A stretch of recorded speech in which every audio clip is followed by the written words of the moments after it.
Al, they say this is the most popular Japanese media franchise in terms of anime and manga that's out there now. So it's finally time for us to learn what the heck is up with Demon Slayer. It's true. They got swords. Mm-hmm. Ocarina's there, but she doesn't say anything, so it's weird. Yep. People really like that show. Yeah. I guess. That's all. I watched. Okay, here's my hot take. I watched 4 or 5 episodes of that show. It's got some nice animation, but I was just like, it's all right, whatever. I haven't watched a single episode of it. And then everyone just loves it, and I was like, I guess. Seems real weird. This is the show that got real big, but it is what it is. Yeah, I've never watched any of it. So that's why we're gonna start watching it today here on Jared and Now Watch Inuyasha. Mm-hmm. Episode 24 is what this is. I'm Jared, joined as always by Doc Howe and Ladium. Hello. And we are discussing season 1, episode number 24, called Enter Sango the Demon Slayer, which I always thought the main character was a dude. So this is a weird change. It's like, oh, that's real weird. Yep. And he has swords, but this girl has a boomerang. A boomerang, a giant boomerang. I think when they did the anime adaptation of the manga, I think they just got their wires crossed on some stuff. That's clearly what happened. They took some liberties with it. Yeah, they took some liberties. Apparently, I've always never I don't know how to say her weapon's name. It's Hiraikots, I think is what it's called, but apparently it translates to flying return bone. Here's what it should translate to: boomerang. I mean, flying return bone is kind of boomerang. But that's also longer than just saying boomerang. Yeah. Also, it's more fun to say boomerang. Boomerang!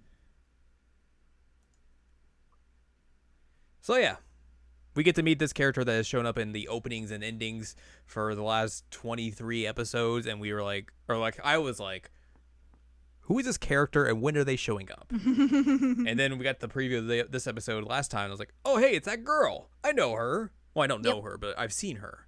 Yep. So now we get to learn about her. She's a demon hunter. She is. She is the demon slayer. She lives in a village of demon slayers. Her family's full of demon slayers. Yeah, I guess this is why everyone likes that show so much. Yeah. Look at this girl power. So we see her, there's a giant centipede attacking, and she just destroys it. Yep. She's like, cool. And she gets a sacred jewel fragment. She's like, okay, that's neat. The villagers are like, hey, do you want compensation for this? And she's like, nah, I got this jewel shard. I'll take this instead. See you later. I'm good. Bye. Later.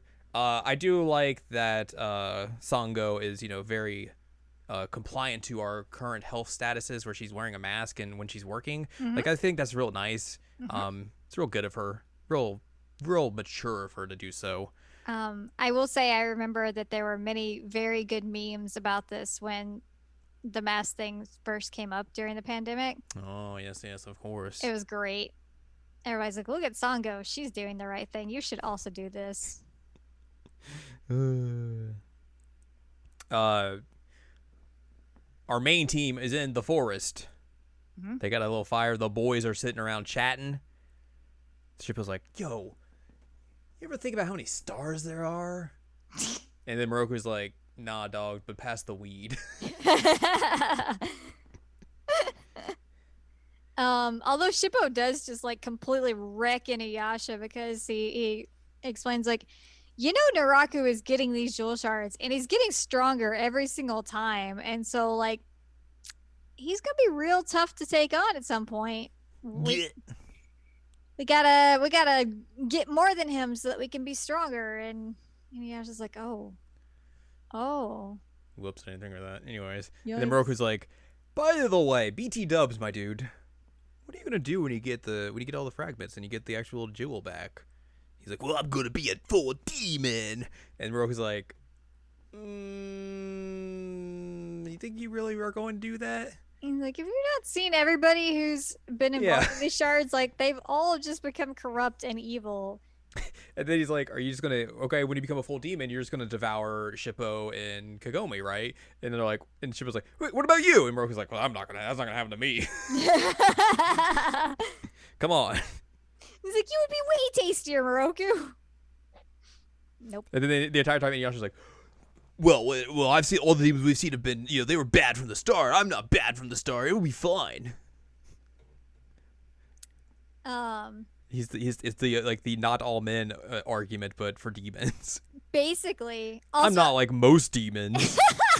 I'm a good demon. And it's like, come on, dude. I did make a joke about Moroku employing the Joestar method of running because he was saying that he would be out of there before he got eaten.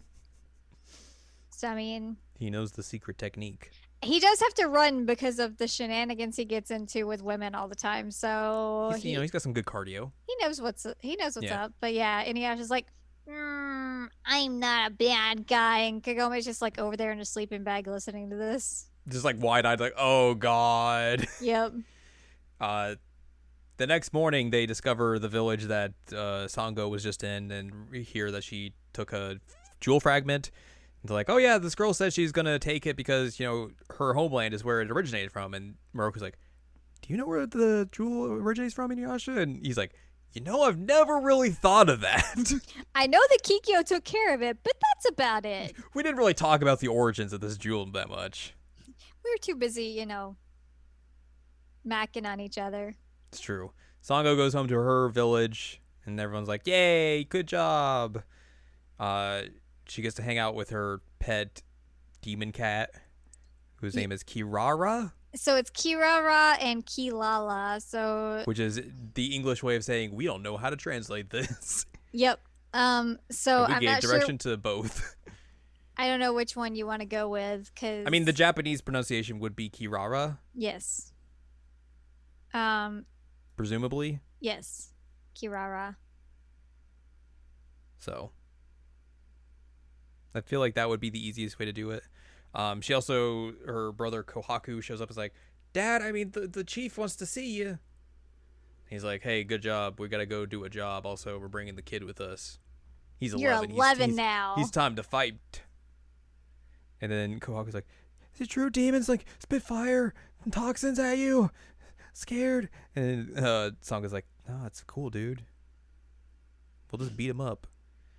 They go to this castle, which is supposed to be being terrorized by a spooter demon. Spooter. They're like, hey, do the thing.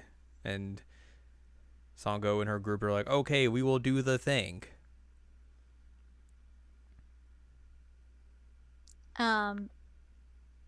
Her dad does just completely lie though about the two, and Yes. that makes Kohaku feel a little bit bad. Liars. Yep. So they got to fight the big spider demon, which just looks like an old man with a spider body. Yep. Grandpa Spider. Grandpa Spider. They defeat it. Sango is able to like take it down pretty swiftly, and everyone's like, "Yay, we did it!" And Sango's like, "There's a little suspect here. Like this thing came down real easy. Something else is afoot." And then you see a thread shoot towards Kohaku, and then all of a sudden like there's a bunch of people start dying, and Kohaku is like murdering them, and everyone's like, "Huh?" Sango's like, "Yo, what's up with you?" And then she sees like there's a spooter on his little tiny spider on his neck. She's like, "Oh God, he's being possessed." But also the person who hired him is the real spider demon. Yeah. Also, he killed his dad. He did kill his dad and basically everyone else. And then the dude who hired them's like, "Hey, you should take them out," to all of his guards. So they just shoot arrows at him. Yep. And leave them for dead. And then the other guy who was in like the actual castle just walks up and just murders this guy. Just straight up murders him. And they're like, "What did you do that?" He's That like, was your dad. He's like, "Yo, this guy was he was a demon. Look at the shadow that's gonna pop out." I All do right. think it's interesting that he just stabs the shadow. Yeah, and they're like, "Oh, we didn't know that." Yikes. Yikes. Anyway, let's bury these demon slayers. We go back to the rest of the group who are just roaming. They're trying to find the demon slayer village. Yeah, so they can figure out where the origin of the jewel is, all that sort of stuff. And then they see a bunch of demons flying. They're like, "Oh, that's probably bad." Yikes. Sango rises from her grave Rise from your grave. and is like, "Ugh." I'm not dead. And then Naraku is like at the village and is watching. He's like, "Hey, what's up, my dudes, my demon dudes? Good job. You got revenge on the Slayers. Cool. Now give me these shards." Nom nom nom nom nom nom Nom nom. nom nom nom nom nom. Inuyasha's group arrive at the village later, and they're like, it's just a bloodbath.